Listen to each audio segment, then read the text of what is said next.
मैं सुपिंदर कौर के घर गया, मैं उन परिवार वालों से मिला, मैं निशब्द था क्योंकि मेरे पास कुछ था नहीं कहने को, लेकिन उनके भाव आप तक पहुंचाना मेरे लिए बहुत जरूरी था। मैं चाहूंगा आज देश नहीं झुकने देगा ये जो हमारा पहला एपिसोड है, आज पूरा देश, ये संभवतः पहली बार है जब सुपिंदर कौर के परिवार से कोई बात कर रहा है। पूरा देश दिल थाम कर बहुत ध्यान से सुनिएगा। बहुत कड़वी बातें कही हैं सुपिंदर कौर के परिवार ने। उनकी छोटी बच्ची है जसलीन जो 7th स्टैंडर्ड में पढ़ती है, एक जजीत छोटा बच्चा है जो 4th स्टैंडर्ड में है। आप जानते हैं सुपिंदर कौर ने एक कश्मीरी मुस्लिम बच्ची को गोद लिया हुआ था।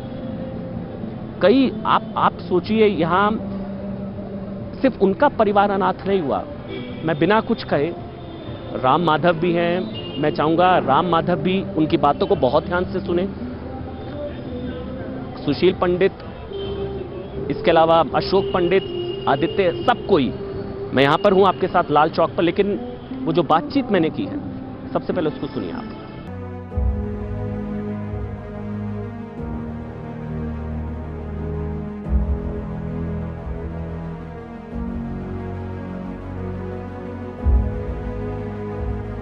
ये बोलती थी, मेरे गुरु नानक देव जी ने कहा है, काल खाट के छत्थों दे नानक राह पछाड़े से। एक बार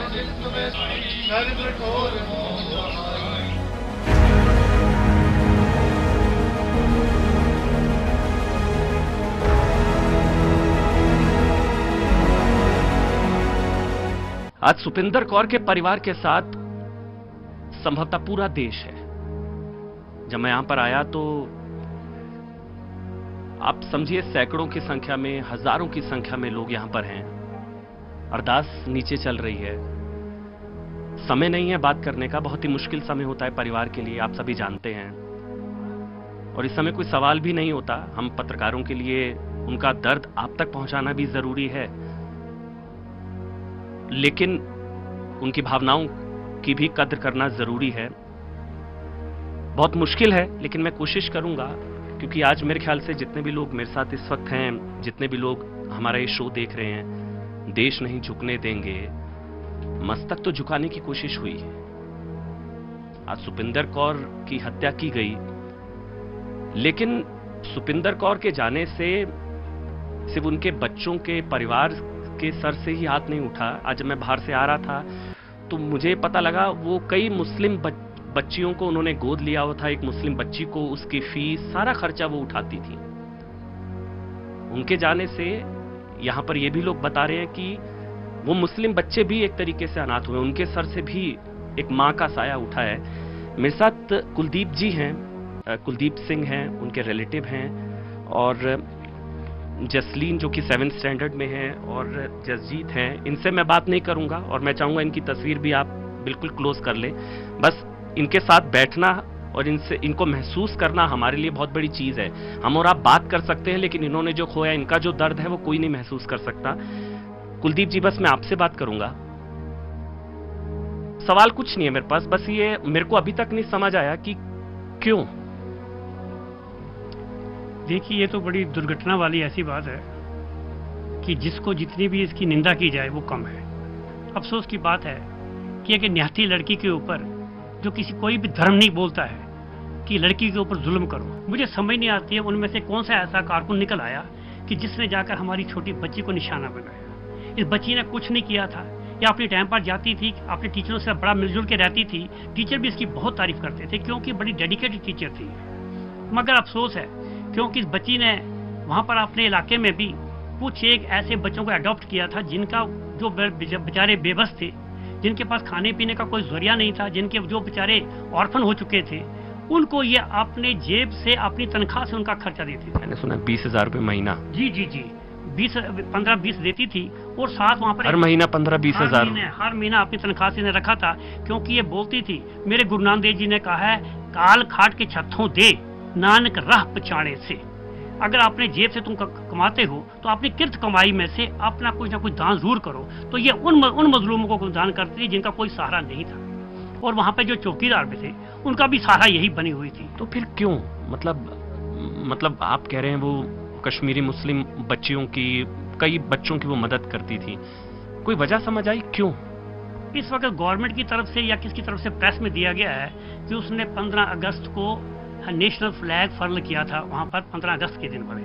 लेकिन अफसोस की बात यह है, ये भी झूठी खबर कैसे लोगों ने फैला दी सारे देश में, मुझे समझ नहीं आती है। अगर उन्होंने ये बहाना बना लिया कि इसने फ्लैग अनफर्ल किया वहां पर या फ्लैग का झंडा लहराया गया 15 अगस्त को, ये उसका टारगेट बनाया गया, क्या यहाँ पर किसी और मुसलमान ने ऐसा नहीं किया?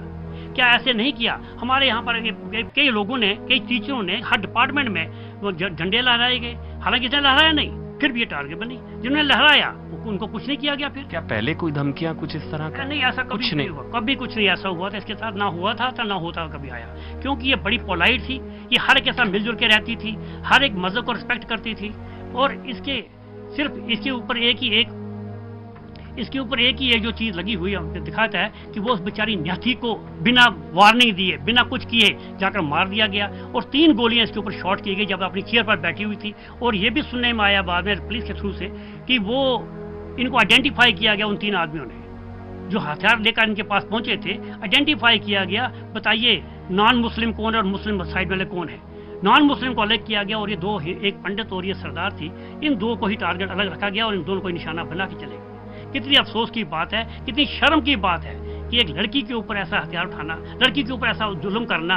क्या अगर ऐसा था तो कम से कम उसको पहले बोलते, कहते कि तुम यहाँ से चले जाओ, कुछ कह देते तो हम बोलते हमने पहले कहा था भाग जाओ यहाँ से, ठीक है, लेकिन बेचारी ने कुछ किया भी नहीं।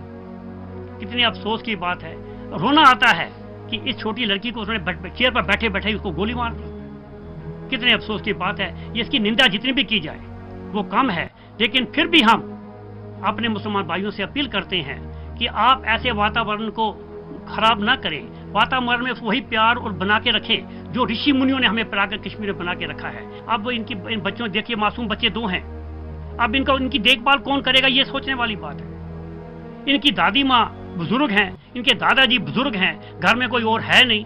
अब इनकी माँ से इनका जाना एक बहुत ही बड़ा है, क्योंकि माँ के बिना सब संसार खाली हो जाता है। ये भी एक सवाल है, बस एक आखिरी सवाल, मुझे पता है समय नहीं है। हम लोगों ने कई रिपोर्ट्स देखी हैं कि कई परिवार पलायन कर रहे हैं। ये जो चीज हुई है, जाहिर सी बात है मन में डर होगा, सुरक्षा के लिहाज से भी, सुरक्षा की चुनौती के लिहाज से भी, उस चीज को लेकर कोई डर जहन में, मतलब यहाँ रहने को लेकर? जी देखिए, बात ये है कि पिछले 30 सालों से 40 साल में कह दूं, जो भी गवर्नमेंट यहाँ आई उन्होंने हमारे सिख कम्युनिटी के साथ हमेशा स्टेप मदर का ट्रीटमेंट किया। मैं दरअसल ये पूछ रहा हूँ, कुछ उस चीज को लेकर, रहने को लेकर कोई डर यहाँ पर सुरक्षा के लिहाज से अब जो परिवार के साथ हुआ है? जी, जैसे अब हालत हुई है, जैसे इस बच्ची को मारा गया, ब्रूटली किलिंग की गई, ये तो पहले अफसोस की बात है। इसके खौफ के कई ऐसे लोग भी हैं जो यहाँ से पलायन भी कर रहे हैं, उसके लिए भी कर रहे हैं। आप लोग तो ऐसा कोई विचार नहीं कर रहे? नहीं, अभी तो नहीं। और हमारे भाईचारे को किसी किस्म की तोहमत ना लगाए, उसके ऊपर किस्म का खतरा पैदा ना करे। देखिए, इसीलिए कहा जाता है कि इंसानियत का कोई धर्म नहीं होता। इनकी बातें आपने सुनी कि अभी भी उनके खिलाफ एक शब्द नहीं बोल रहे हैं। सोचिए, इनके परिवार के एक सदस्य को 3 गोलियां मारी गई, हत्या की गई, लेकिन उसके बावजूद अभी भी भाईचारे की बात है। ये सांप्रदायिक सद्भाव है, ये कश्मीरियत है, इस चीज को समझिएगा। जमहूरियत, इंसानियत, कश्मीरियत, ये असली कश्मीरियत है कि आज भी ये उनके खिलाफ नहीं बोल रहे हैं। अगर ये कुछ लोग, जो कथित लोग, जो अभी भी उसके खिलाफ मुखर होकर नहीं बोलते, इनको सुनना चाहिए। आज भी ये कश्मीरियत की बात कर रहे हैं। कश्मीर सबका है, इंसानियत का धर्म नहीं होता, लेकिन धर्म देख कर मारा गया, ये भी कड़वा सच है।